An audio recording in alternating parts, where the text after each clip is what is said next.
On October the 7th, 1897, deep inside the bustling General Post Office of New York City, a group of distinguished men gathered around a heavy brass tube.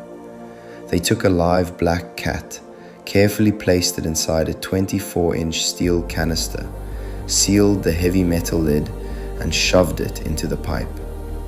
With a violent hiss of compressed air, the canister was fired into the absolute darkness beneath the city streets at 35 miles per hour.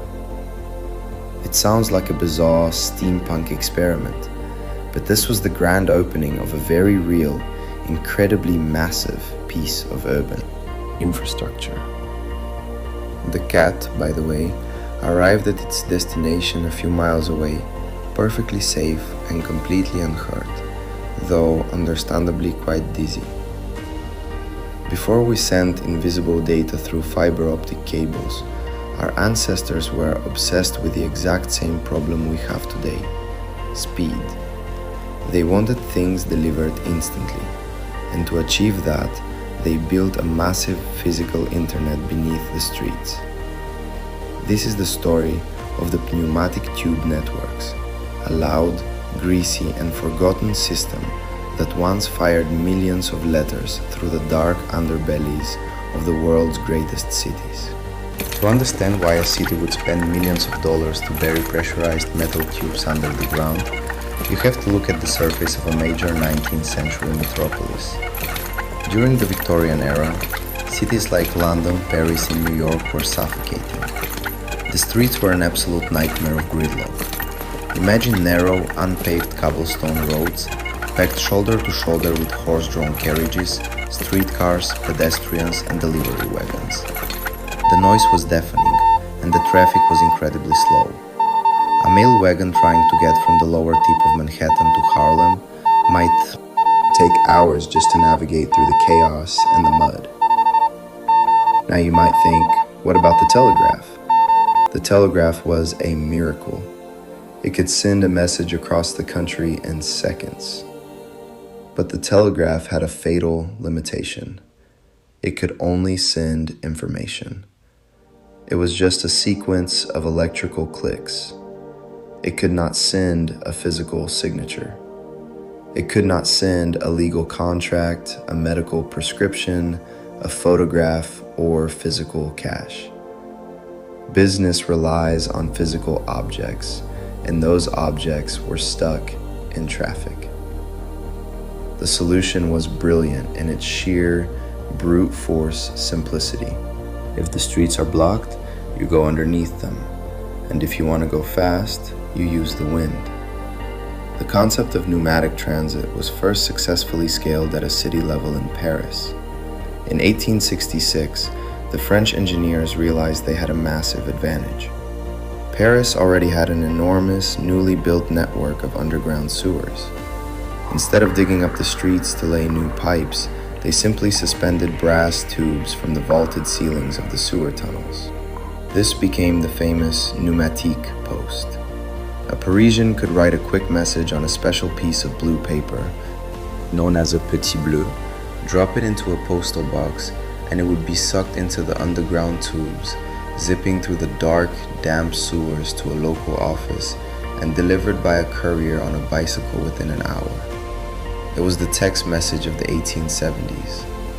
But what Paris started, New York City took to an extreme, heavy industrial scale. By the late 1890s, the United States Post Office Department had constructed a 27-mile network of massive, cast iron pneumatic tubes twisting beneath the streets of Manhattan and Brooklyn. The mechanics of this system were a marvel of heavy engineering.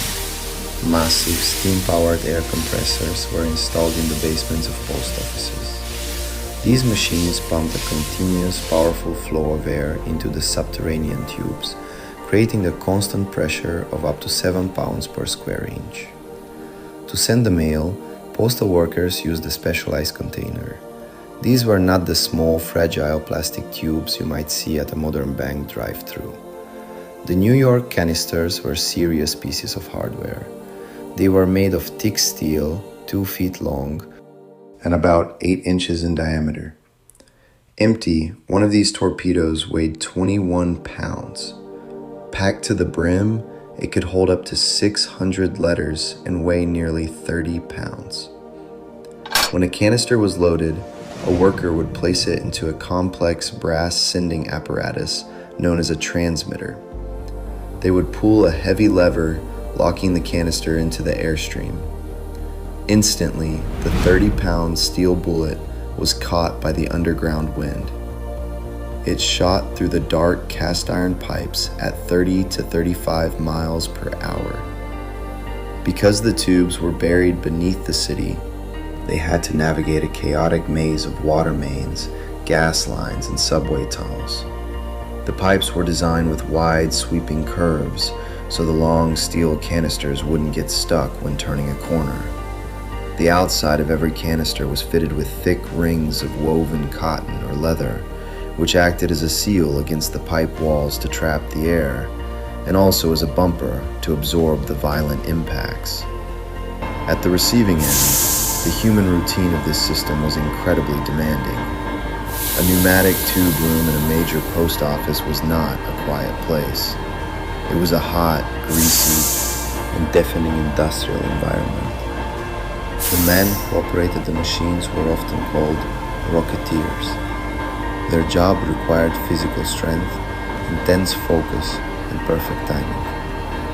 When a canister arrived, a sudden, sharp hiss of air would scream from the brass receiver. The heavy steel door would pop open, and the 30-pound metal torpedo would violently slide out onto a padded receiving table. The Rocketeer had to quickly grab the heavy, oil-covered canister, unlock the steel clasps, dump the hundreds of letters into a sorting bin, and prepare the container for its next journey. Before sending a canister back into the abyss, the workers had to constantly slather the cotton rings with thick black grease. This kept the tubes lubricated, but it meant that the workers, the floors, and the air itself were permanently covered in a layer of heavy oil. It was a relentless rhythm. At its absolute peak, the New York system was moving nearly 100,000 letters an hour. They sent everything through these tubes. On that inaugural run in 1897, along with the live cat, they sent a Bible, an American flag, and an artificial peach. In the years that followed, the tubes carried millions of love letters, stock certificates, urgent news dispatches, and life-saving medicines. It was a perfectly functioning, invisible circulatory system for the largest city in America. So, why did such a magnificent system disappear? Why aren't we still firing our mail through the darkness today? The decline of the pneumatic tube network was not caused by a single failure, but by a combination of economics and the evolution of the city itself.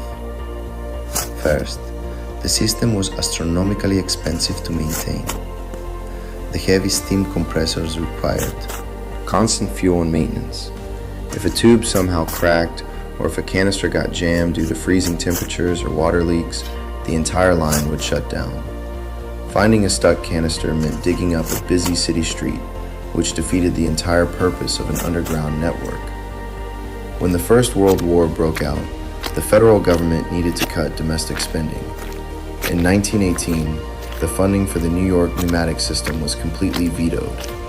But the real killer of the underground wind was the invention of the internal combustion engine. By the 1920s and 30s, the horse-drawn wagons of the Victorian era had vanished. The muddy, unpaved roads had been smoothed over with asphalt. The United States Post Office introduced fleets of motorized mail trucks.